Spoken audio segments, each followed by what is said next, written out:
Assalamualaikum dan salam sejahtera. Saya Najib Arif dan ini Niaga Awani. Segmen pembiayaan alternatif merangkumi sekitar 3 hingga 5% daripada landscape pembiayaan di Malaysia dan juga kita melihat ini cukup membuktikan ruang yang cukup luas dan juga pengembangan segmen ini khususnya untuk memenuhi tuntutan perusahaan mikro dan kecil dan sederhana PMKS dalam aspek pembiayaan awal. Dan begitu sahaja kita melihat sepanjang minggu lepas apabila berlangsungnya My Fintech Week, pelbagai topik dan juga isu dibincangkan termasuk pelancaran pelan tindakan untuk sektor kewangan Malaysia yang juga melihat kepada pembiayaan alternatif dan juga segmen-segmen dan juga butir-butir lain dalam sektor kewangan tersebut. Bagaimanakah perkara ini akan mengangkat ekosistem, memperkukuhkan lagi ekosistem kewangan kita khususnya dalam berdepan dengan inovasi dan juga teknologi terkini yang kita lihat berubah saban hari seiring dengan perubahan teknologi dan sebagainya. Itu yang ingin saya bincangkan. Saya nak bersama dengan Ketua Pegawai Eksekutif Ethos Malaysia iaitu Wan Dazrick Wan Zulkifli yang bersedia pada ketika ini. Assalamualaikum Dazrick, terima kasih kerana bersama kami pada jam ini. Waalaikumsalam. Bagus, Alhamdulillah. Thank you, Najib, for having me. Okey, seminggu selepas kita melihat kepada mungkin My Fintech Week ini, bagaimana tu kita melihat bahawa mungkin pelan tindakan sektor kewangan yang dilancarkan sehingga 2026 yang diletakkan sasarannya iaitu beberapa perkara seperti kalau kita melihat 3 tema utama yang diangkat. Pertama sekali kita melihat bahawa iaitu kewangan untuk semua, kewangan untuk transformasi dan juga kewangan untuk kemampanan. Kita pergi kepada yang pertama sekali kalau kita melihat kewangan untuk semua ini. Kalau kita bercakap soal keterangkuman sebagai contoh, kita sudah sangat maju dari segi mungkin beberapa aspek dalam keterangkuman. Pemilikan akaun sebagai contoh, ini lebih memudahkan untuk penyampaian perkhidmatan, produk dan sebagainya. Namun apakah mungkin penambahbaikan yang kita perlukan dan digariskan dalam di bawah pelan tindakan ini mungkin yang boleh kita lihat yang mampu mengangkat lagi keterangkuman ini? Ya, Najib, I think plan tindakan 2022 dan 2026 tu saya rasa agak bagus dan juga inklusif lah, agak merangkumi semua aspek apabila kita kira dalam aspek pembangunan sektor keuangan. Cuma saya rasa ada 3 perkara menarik yang mungkin perlu dipertengahkan lagi. Also juga seperti pada minggu lepas My Fintech Week mewawarkan ataupun mempertengahkan topik-topik yang ada kena-mengena dengan pembiayaan alternatif pertamanya, yang keduanya dari aspek pendigitalan dan ketiganya dari aspek what we call kelestarian ataupun sustainable development goals dan juga ESG. Cuma yang saya nak kopik sikit yang kita perlu mendalami dengan lebih teliti, kita tahu plan-plan tindakan ni diambil dalam aspek makro di mana banyak fasilitasi ataupun pengadaptasian digital dan juga transisi kepada what we call the green economy diambil kira. Tapi penting juga kita kena tengok isu-isu ataupun topik-topik dari peringkat akar umbi. Apa yang saya masukkan di sini adalah persoalan daripada isu-isu ataupun topik-topik asas. Sebagai contoh, pertamanya dari aspek mungkin dari aspek celik kewangan ataupun financial literacy. I think itu juga penting diambil kira. Sebab kalau kita tahu Malaysia sekarang kita mempunyai populasi lebih kurang 33 juta dan banyak, bukan majoriti tapi banyak juga daripada aspek 33 juta itu adalah khususnya golongan muda. Jadi golongan muda ni juga perlu tahu konsep celik kewangan ataupun financial literacy, sebab saya rasa itu adalah perkara asas yang kita perlu juga ambil kira, bukan sahaja dari aspek infrastruktur, pendigitalan dan juga sebagainya, tetapi celik kewangan dari peringkat akan umbi ni adalah pentinglah juga dari sudut pelbagai lapisan masyarakat lah, dari T20, M40 dan juga B40. Saya juga agak interested juga sebab banyak topik yang kita dipertengahkan pada My Fintech Week dan juga dalam pelan tindakan adalah dari segi infrastruktur pendigitalan. Dan juga infrastruktur pendigitalan ni agak penting bagi dalam jangka masa 3 hingga 5 tahun yang akan datang kerana itu merupakan fundamentals untuk membolehkan banyak rakyat-rakyat Malaysia untuk mengadaptasi atau menggunakan kemudahan teknologi untuk memacu kewangan digital negara lah. So saya rasa itu bagus, dan seperti mana yang saya cakap tadi, banyak juga dipertengahkan around Islamic finance, pembiayaan alternatif, dan ini juga memberi satu penanda aras bahawa kita mempunyai pelan-pelan yang bagus untuk memacu negara lah dalam sektor kewangan, dan juga untuk menjadi one of the developing countries lah. Tapi seperti mana yang saya selalu ujarkan, ataupun suka mengambil perhatian daripada sudut aspek execution lah. Jadi plan 22 sampai 2026 tu dah ada. Sekarang macam mana kita nak merealisasikan objektif-objektif dalam plan, itu yang penting saya rasa. Okey, sudah pasti tema besar kedua yang diangkat itu kewangan untuk transformasi. Ini adalah makanan lah untuk Dasri sendiri, iaitu fokus diberikan kepada pembiayaan alternatif seperti peranan etis sendiri, equity crowdfunding, kita ada P2P financing juga. Mungkin apakah trend untuk sektor ini dan apakah persiapan yang kita perlu lakukan dalam bentuk dasar maupun di peringkat syarikat corporate sendiri? Saya rasa trend, and this is more of like a bottom. I think with regards to alternative financing ataupun crowdfunding sendiri, banyak yang kita dah lihat bahawa potensi dari segi take up, di mana orang-orang dah mula, khususnya golongan muda, dah mula menceburi platform digital untuk melabur ataupun mendapatkan peluang pendanaan. Jadi kami adalah bagi untuk ethics ni memudah carakan atau what we call mendemokratasikan peluang pelaburan maupun peluang pendanaan kepada seluruh rakyat Malaysia. Ini daripada berbilang lapisan masyarakat lah, dan terutamanya melalui platform digital. Jadi trend yang bukan je saya tetapi banyak industri fintech atau pemain dalam industri fintech unjurkan bahawa lebih lagi ramai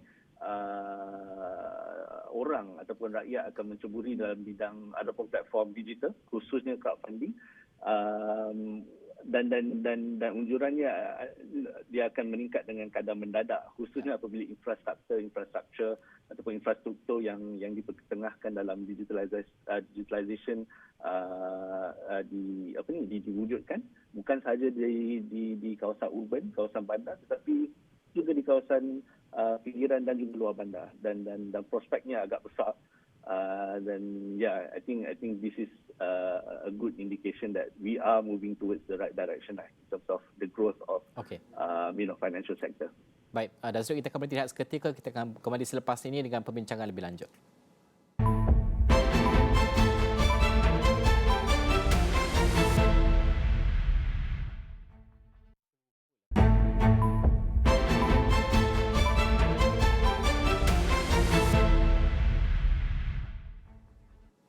Bertemu kembali, kita masih lagi berbincangkan sektor kewangan dan kita melihat pasca My Fintech Week banyak perkara yang kita belajar. Saya nak bersama dengan Dasri. Dasri, kita melihat kepada kewangan atau tema ketiga yang besar ini, kewangan untuk kemampanan. Ini sangat besarlah topiknya.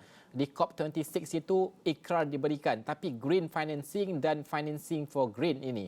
Apa pandangan Dasri sendiri, bagaimana segmen ini mungkin boleh dikembangkan lagi dan mungkin apakah peranan pembiayaan alternatif juga dalam aspek ini? Ya.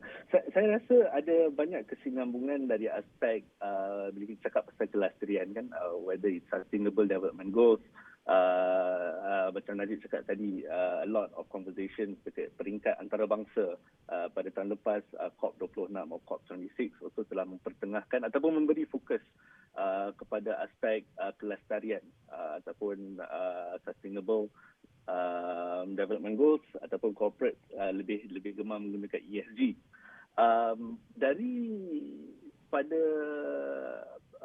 industri keuangan Malaysia itu sendiri, I think it's a good approach di mana juga diberi fokus daripada pelan tindakan terhadap what we call sustainable ataupun green financing. Secara spesifiknya dalam pelan tindakan tersebut membincangkan aspek daripada transisi ataupun perubahan kepada green economy. Bagi para innovator dalam ekosistem keuangan. Innovator here, the startups, the fintech and stuff like that. I think it gives us a good prospect di mana kalau bisnes ataupun para pelabur yang nak cuba untuk melabur ataupun meraih dana terhadap bisnes-bisnes atau projek-projek mereka yang lebih spesifik towards green economy, mereka boleh menggunakan platform digital untuk meraih dana ataupun melabur. Apa yang kita lihat di sini telah memberi satu peluang kepada mereka to go to market faster melalui platform digital, dan juga for investors yang sudah mahir ataupun sudah lama berkecimpung dalam nak cuba untuk membiayai projek-projek ataupun bisnes dalam sektor sustainability, mereka boleh lakukan itu dengan cepat. Jadi saya tak khawatir daripada aspek negara di mana telah memberi infrastruktur kepada digital, mempertengahkan transisi kepada green economy. Saya rasa akan berlakunya banyak lagi projek-projek ini ataupun bisnes-bisnes yang sustainable friendly akan cuba meraih dana ataupun melabur melalui platform digital. Bukan saja crowdfunding, malahan alternative financing secara umumnya lah. Okey, Datuk Seri, saya nak membawa perbincangan ini kepada keterbukaan Bank Negara juga untuk inovasi kewangan, kerana kita melihat Bank Negara amat terbuka kepada inovasi kewangan ini. Sebagai contoh, mata wang digital bank pusat ataupun central bank digital currency CBDC ini. September lepas, kalau kita lihat, BNM ini mengumumkan penyertaannya dalam projek Danba, iaitu sebuah projek yang menerokai aplikasi CBDC. Ini bersama-sama dengan pihak berkuasa kewangan Singapura, Bank Reserve Australia dan juga ada Bank Reserve Afrika Selatan. Dan ini diterajui oleh Hub Inovasi Bank untuk penyelesaian antarabangsa. 4 bank pusat ini melihat sebenarnya kemungkinan untuk mengeluarkan CBDC mereka pada platform blockchain. Bagaimana untuk dan juga bagaimana untuk kita melihat bahawa keterbukaan ini mampu memacu sistem kewangan kita termasuk pembiayaan alternatif fintech ke aras yang lebih tinggi mungkin?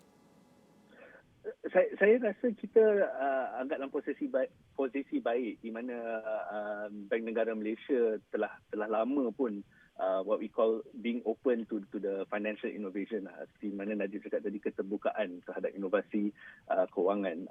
Kalau saya boleh reflect balik pada tahun 2017 sebagai contoh, Bank Negara telah bukakan what we call a regulatory sandbox, di mana mereka menggalakkan inovasi-inovasi dalam kalangan pemain sektor kewangan ataupun fintech untuk cuba melakukan produk ataupun services dalam what we call alternatif, dalam secara inovatif. Dan itu memberi satu anjakan kepada pemain-pemain industri kewangan ataupun innovator ataupun startup untuk lebih lebih berkecimpung lah dalam aspek inovasi.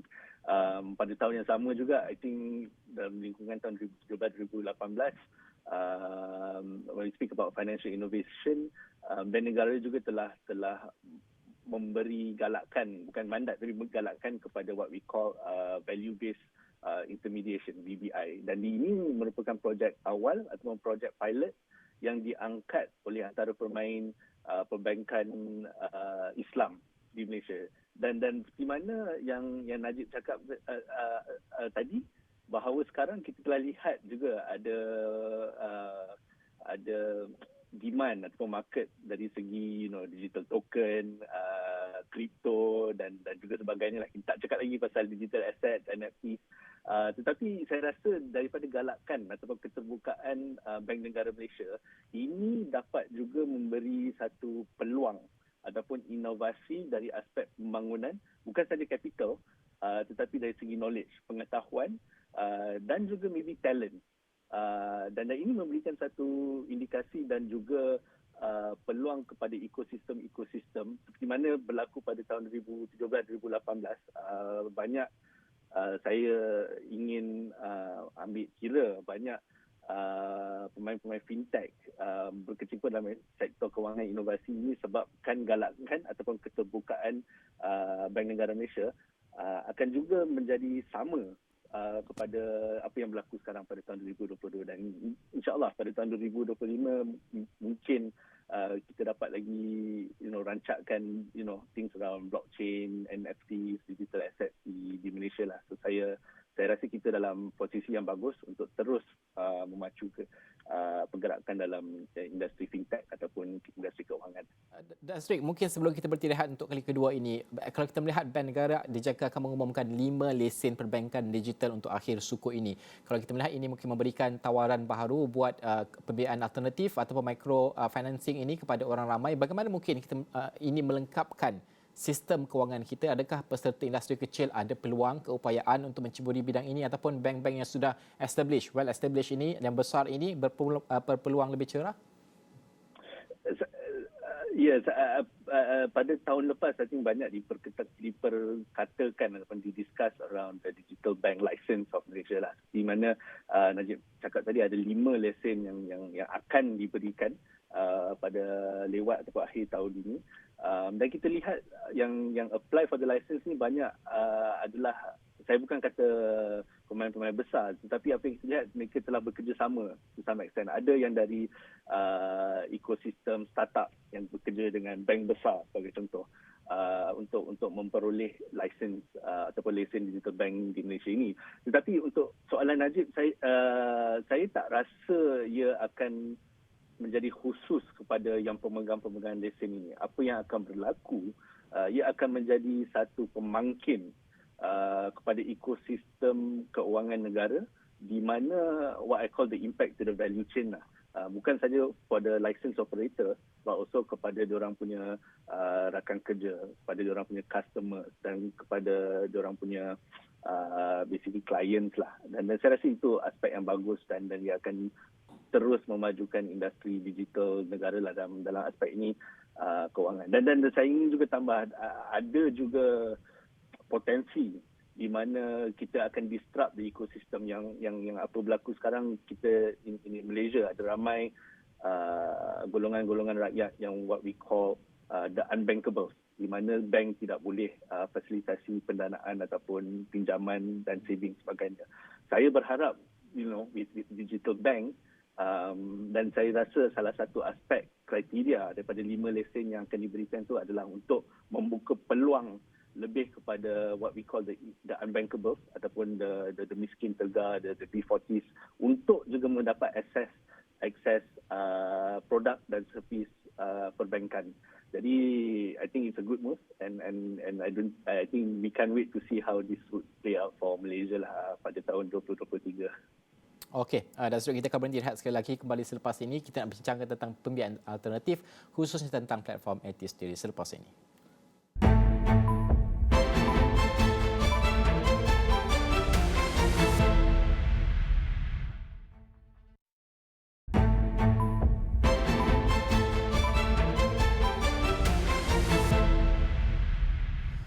Kita masih lagi membincangkan tentang teknologi kewangan ini, fintech ini, namun dalam aspek pembiayaan alternatif. Dasrik, ini adalah kebakaran Dasrik sendirilah. Salah satu fokus di bawah pelan tindakan ini adalah mengukuhkan kedudukan Malaysia dalam soal kewangan Islam mungkin.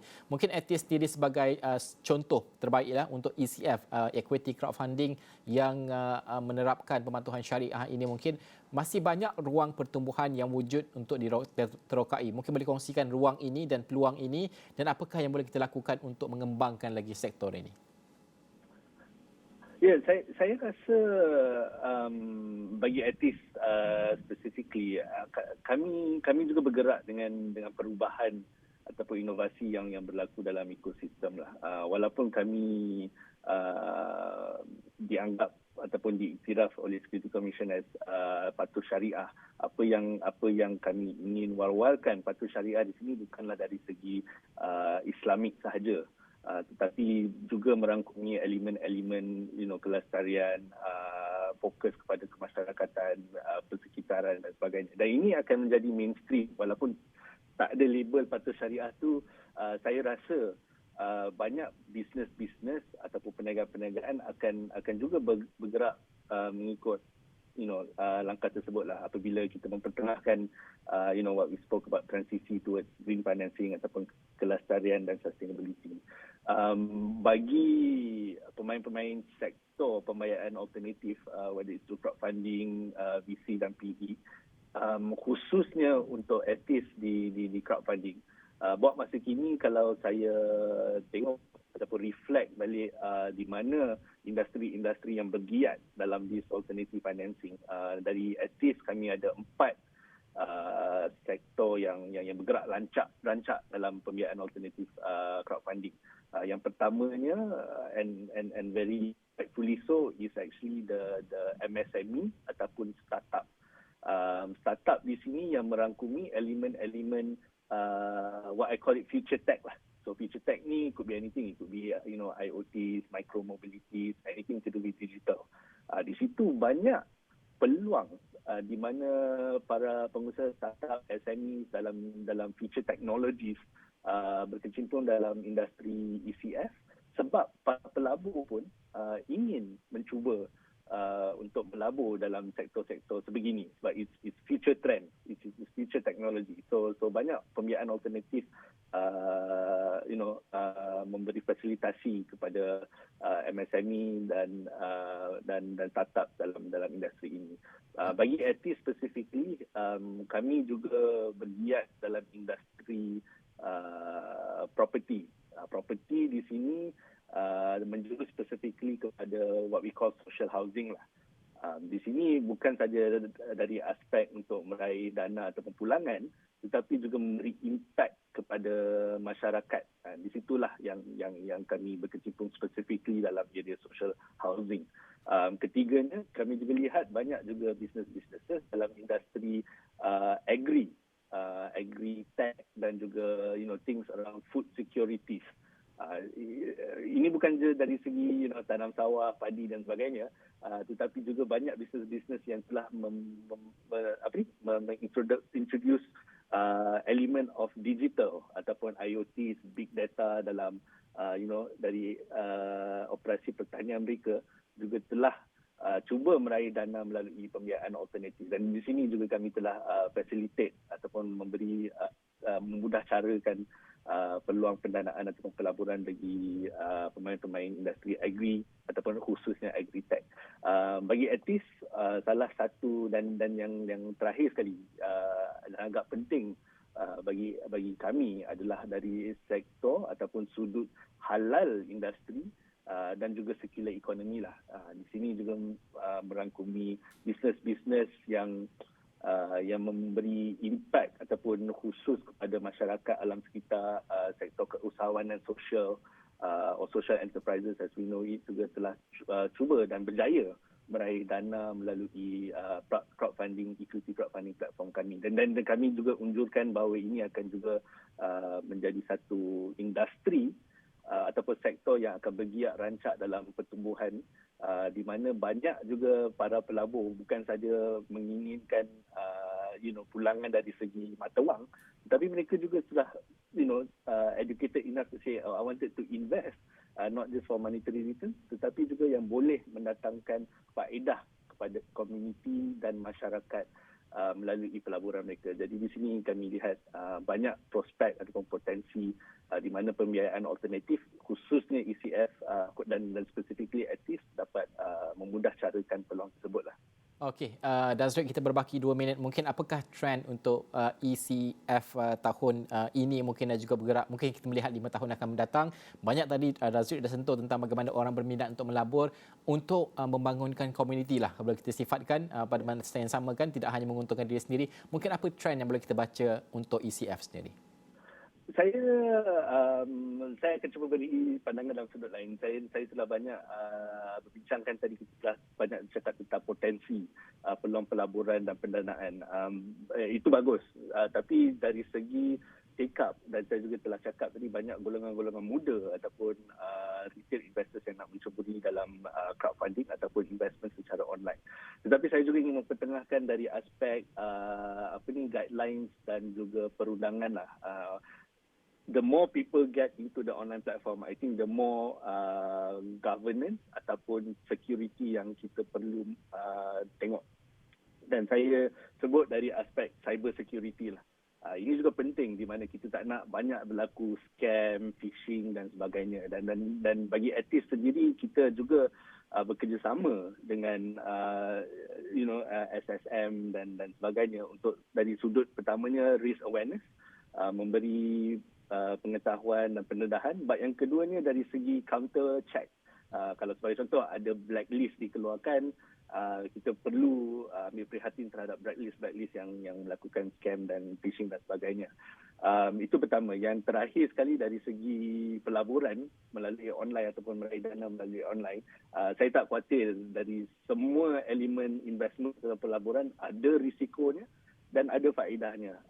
Tak juga lain dari sudut online, itu masih ada. Tetapi kalau boleh saya nasihatkan dari segi melakukan pelaburan online platform, perlu teliti semua data, semua informasi supaya anda faham apa risiko yang anda ambil dan juga apa peluang ataupun faedah yang mungkin anda dapat dalam jangka masa panjang, khususnya dari ECF lah. Jadi itu broadly pandangan saya lah terhadap sektor industri pembiayaan alternatif dan juga equity crowdfunding dan juga sektor kewangan negara.